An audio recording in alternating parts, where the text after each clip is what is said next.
My 10 minutes hasn't started yet, has it? I was in India last week so we're a measurement institute, and all the measurement institutes from across Asia were there at this meeting, and it was the first one that we'd attended. We signed a memorandum with all of these organisations to work more closely with them. And we had the conference photo, and there were a set of chairs laid out, and everybody congregated. There was I'd say about 15% women, 85% men. And the host and the chair said, right, so let's have all the women in the seats, and then all the men can stand behind. And I still don't know whether I'm annoyed with myself or not. I felt really uncomfortable with it, but I didn't say to the chair and the host, are you sure that's okay? Primarily because this is the first meeting that we'd been to, and I think I was thinking, don't be the disruptive person on the first meeting. But it was a very interesting situation for me, and something that I'm sure folks face on a daily basis with similar type issues. I became the CEO of MPL just over 2 years ago, or 2 years, 3 months ago. And as you can kind of tell by looking at me, I'm a white, now middle-aged officially. I'm heterosexual. I'm a Christian by birth. I don't have any carer responsibilities or registered disability. I suspect I've never experienced issues about being the real me in the workplace. Maybe a little bit about being from the Midlands when now I live down south. I get a bit of stuff around my accent, but that's about it. And when I started at NPL, one of the things that NPL does is, if you last long enough, they do a portrait of the boss for when they leave. So on my first day, I was taken over to an old building we've got called Bushy House, and I saw the portrait of the previous leader of NPL.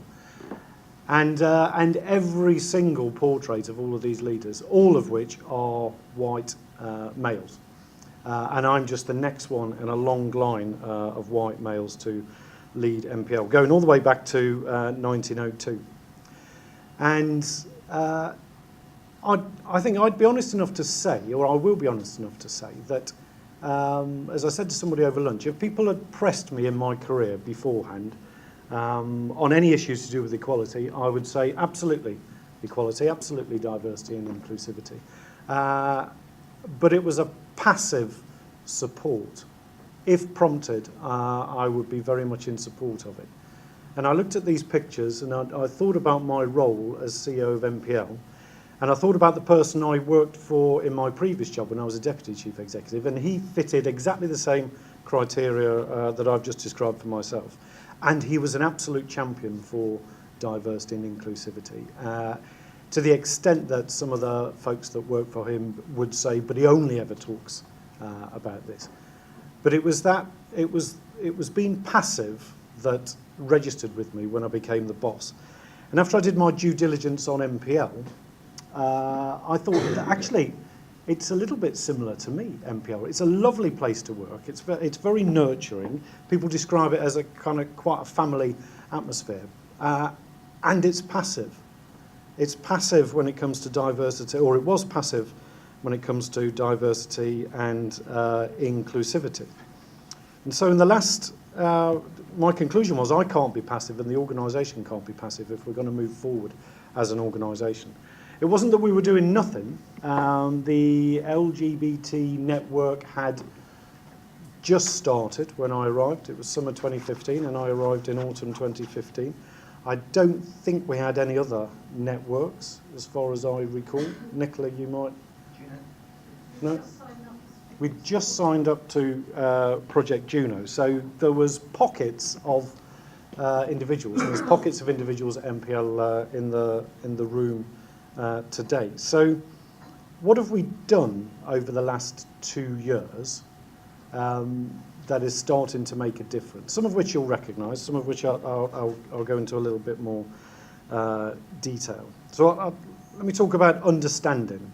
which is base camp, if you like. Simply putting diversity on the agenda for as many things that we do, and ensuring that it's talked about. And I think I agree with Pete. Is Pete still here? Has he gone? He's just left. He's just left. Whereas Ruth said that we've perhaps won the argument on policy, I'm not sure on LGBT whether that argument is fully, not argument, but that understanding is fully won in the and achieved in the workplace, and the policies around that. And I certainly learned some things this morning. As I say, our LGBT network was up and running, and I've always felt that I'll try and make this very CEO specific because that's the question. But I've got a role to be seen to be supporting it, which isn't a problem because I do, but I need to be more proactive than passive than I have in the past, and also to empower people and just anoint, if you like, or just to talk about these things so that they're understood. Some of the challenges we've had with LGBT, very, very simple things. We put posters. If you go into our kitchens or tea rooms, you'll very often, almost certainly all the time now, you'll see posters. Most recently, posters of LGBT scientists from history and what they've achieved, but you'll also see posters about LGBT activities and socials. There was a period when, usually during quiet hours in certain kitchens or tea rooms, they would be taken down by anonymous folks. You just come in the next day in that tea room and had it removed, or even worse. So lots more to do in terms of increasing understanding and awareness.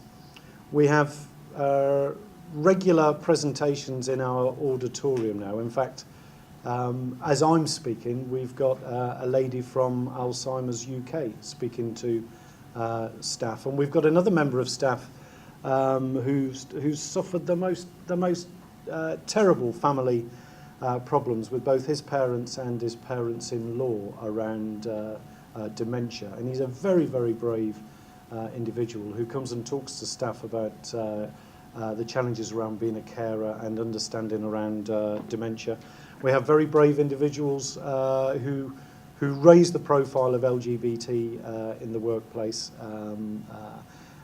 to the extent, and I think for that event we had sort of silent questions, didn't we, Nicola, where people could ask the questions without perhaps feeling that they'd show their own ignorance. No, it wasn't just about declaring, but actually they may be ignorant on even some of the terminology, I think, which is the terminology around LGBT, for me anyway, I find changes quite radically as understanding improves. And I'm quite paranoid about making sure I get the right language and use the right language around this point. And I'll come on to neurodiversity in a second. Involvement. Moving on from understanding, we've now got either 9 or 10 networks within MPL that cover sexuality and gender identity. 2, one to do with Project Juno that you heard about earlier, but also a broader one to do with women in the workplace, race, religion, neurodiversity, disability, age. I've got to 8. Mental health 9. We're in double figures now. We've got ethnicity. Oh, but you said race. I did. Right, we'll do. I'm on a 10-minute. We've got close to 10 of these networks. Mental health is an interesting one. We've got a fantastic person who's leading on mental health, and he's got in his bumper sticker, in his emails, he's got something about mental health, and he's told a story at one of our quarterly communications around a company that we're coming to talk to him about business, and when they saw this in his emails, they put onto the agenda for the meeting that they wanted to hear about our mental health policies and well-being policies within the workplace, which he was extremely happy to do. And of course that's great, that's great for business, but it's also great for us as an organisation to know that we're putting that message out to other employers that these are the standards that we set, and this is the diverse and inclusive organisation that we're seeking to develop. So we've got lots of these networks, and if I move on to then the actions that these networks have taken. Briefly on gender, Helen here leads on our Project Juno initiative.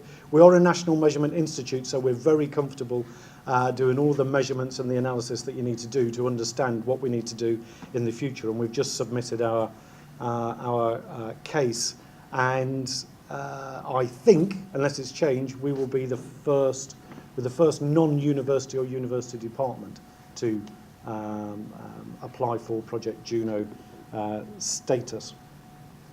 Role modelling around gender is incredibly important. There's been some interesting discussions around quotas. My personal view on this is, and I think echoed by one of the panel, is that I want to give everybody the best possible opportunity to get onto a selection into a selection committee, and then as long as they're there, then we need to make choices about who the best possible people are for those roles. You've heard that we have signed up to the Daphne Jackson. Communications, when I stand on a platform, we do quarterly communications, and as was pointed out to me 2 quarterly communications ago, there wasn't a female as part of that presentation to the business, which I took my eye off, and that's really important in terms of role modelling, that people are not just seeing people like me.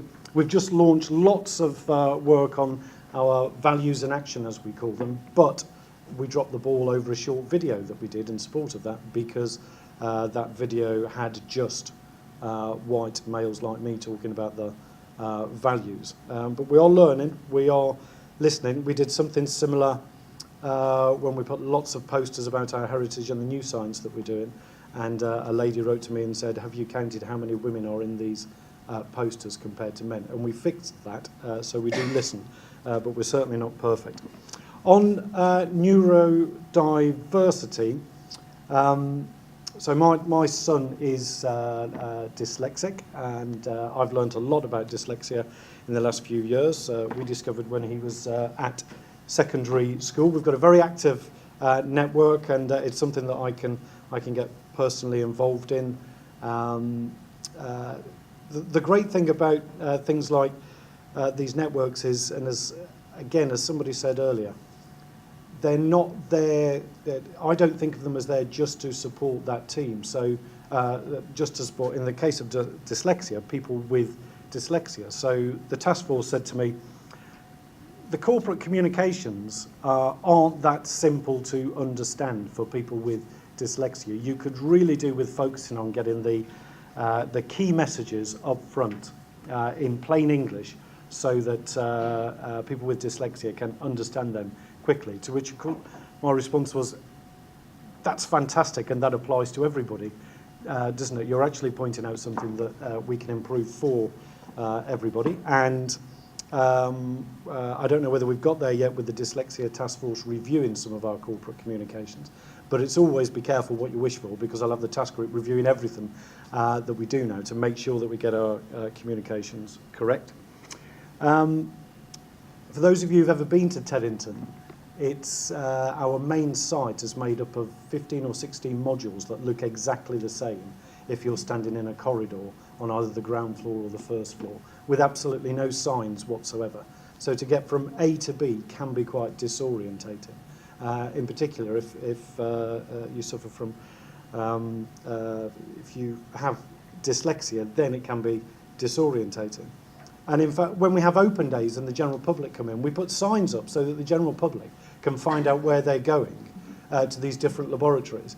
And then when the general public leave, we take all the signs down. And it's amazing, but we're now moving to actually colour coding the corridors to help folks to just feel comfortable with finding their way to laboratories in a simple fashion, which means there'll be less of people bumping into me looking totally disorientated in the corridors, trying to find my way around. We've just, you're here, aren't you? We've just had another one of our auditorium presentations, this time on dyslexia to the workforce. Now, I would echo the comments that the room is full of there'll be people with dyslexia, there'll be people who are line managers or are working with colleagues with dyslexia who will be better informed, but actually as a corporate social responsibility, and we had some questions when you presented, just from parents of children with dyslexia who are learning more, and we're providing that to our staff. I think I'll just finish. Am I doing for time? Yes, I've got from James on apprenticeships. I was the chair of a board of governors for a university technical college for 14 to 18-year-olds, and I learnt a lot about people with real skills that were going down the technical skills route. And in fact, one of our apprentices presented to the IOP and successfully negotiated getting apprenticeships better recognised within the IOP. We still have, I think, or still had prejudices within our promotion processes within MPL, where people with degrees will have helped to write the promotion paperwork, and the implication would be that you need a degree to get to a certain level in science, and that's just not the case. We had a major event with our customers a month or so ago in which two of our apprentices stood up and talked to the room, and one of them came through the apprenticeship route. He's now full-time employed with us, and he's just presented his first technical paper at an international conference, which really challenged people's thinking about folks who've been through the apprenticeship route. And finally, the other apprentice, a lady called Purdy, who's a fantastic role model for apprenticeship. She's a full-time employee as well. And we were contacted by our local MP to say they'd like to get one of our leading female scientists to go and open a local school. And the lady they named was out of the country at the time, so I offered Purdy as the apprentice, and our star apprentice has gone and opened a local school in the Teddington area, all part of that sort of spreading the word and celebrating a diverse and inclusive organisation. Lots more to do, but there's just a potpourri, a smorgasbord, if you like, of some of the things that we're doing at MPL. And number 10 is physical disability. And number 10 is physical disabilities.